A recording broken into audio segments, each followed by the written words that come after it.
Hey, what's up all you addicts out there? We're coming at you with another tutorial how-to. This one we're gonna talk about summer steelhead fishing, and specifically we have one of our addicted guides, Jordan Knigge, with us today because he's someone that I have learned an immense about just when it comes to spinner fishing in general. And so I figured, hey, let's get out and do some summer steelhead spinner fishing and see what else I can pick up from you on the water when it comes into tips. So how about sharing some of those tips with all the addicts out there? And if you guys have any questions or anything that we don't cover in this video, please comment below. Jordan will get on there and answer them, or one of us will answer the questions for you if there's anything that we don't cover in this video. So start out, Jordan, let's just start out with rod and reel. Yeah. What are you using? There's a ton to talk about. You know, in the fall time, you want something that's kind of based towards steelhead and salmon, of course, because we got both fish coming into the rivers. So we got 9-foot Okumas here, and these seem to be the best spinner fishing rod I can find. The 9-foot, 8 to 17 pound, plenty of backbone to really reef on fish and control them in these tributaries, which is not easy to do. Exactly, and the other thing that I like about these rods is if you look at the tip on them, they've made it, just see where it kind of that bend stops right there?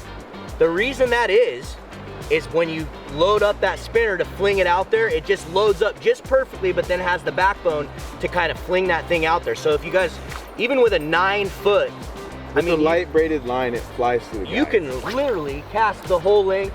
See, look at that. Yeah. See that? You can cast that far. Whoops. So I'm just gonna stand here with this snagged in the tree now because I'm an idiot, but I was trying to show you guys how far it can cast. Yeah. Look at that, I did. Yeah. But otherwise, it's the perfect rod. It's long enough to fish, you know, a long, big tail out like this, or even a small little pocket water river where you'll find summer steelhead. Paired with the rod, of course, as always, we're all about the braided.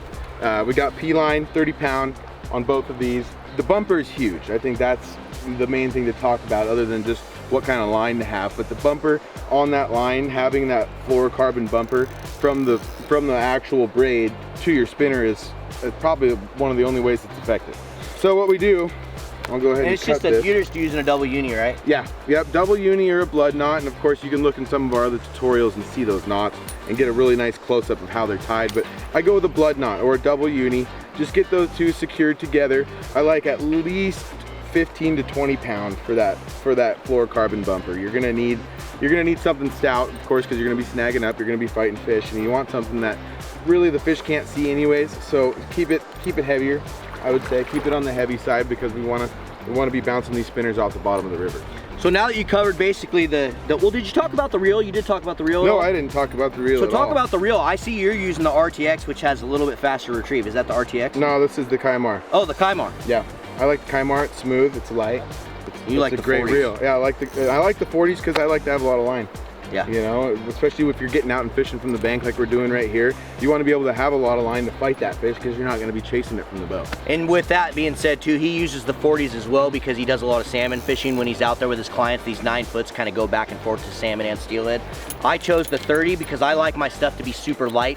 I want it to be really, really light, and a steelhead is never going to be able to take the amount of line that I have on here, the amount of P-line. So I just use a 30.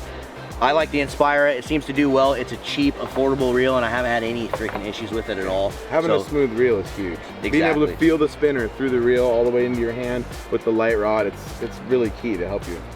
Okay, so with that being said, you pretty much showed the whole setup, and you were just talking about the line. Now let's talk about the actual meat and potatoes, which is the spinners.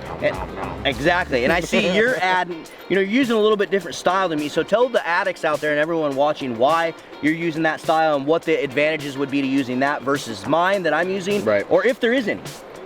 So the obvious difference here is the size and shape. I mean, Marlin's is more of a bell body spinner. It's a Vibrax type of spinner, so it makes a lot of noise, resonates off a lot of frequency underwater, and it's a lot lighter. So then what I have in my hand here is what I would call a number 5 torpedo bodied spinner. It's made by R&B.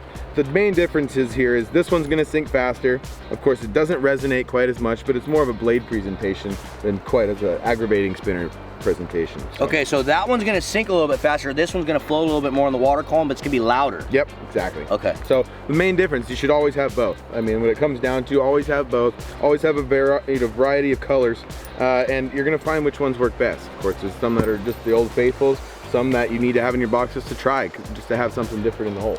All right, so now Jordan, I'm assuming all the addicts up to this point, they've watched this whole video and they're saying, if they don't know, you know, I'm sure there's a lot of you guys that do know, but Jordan's gonna offer some tips for even some of the advanced guys out there that can give you pointers on the river, because I learn a lot from Jordan just when I'm out fishing as well.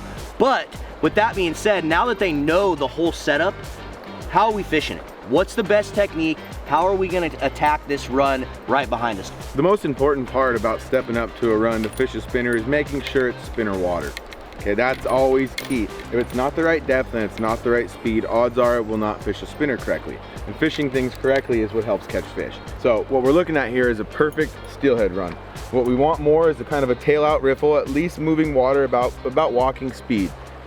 Shin to knee deep, all the way up to about hip deep. You know, 4 to 5 feet is ideal. And why that is because you can get the spinner down in front of the fish and you can swing it through them at the right angles and the right presentation to antagonize the fish to hit. So Marlon's gonna step in here.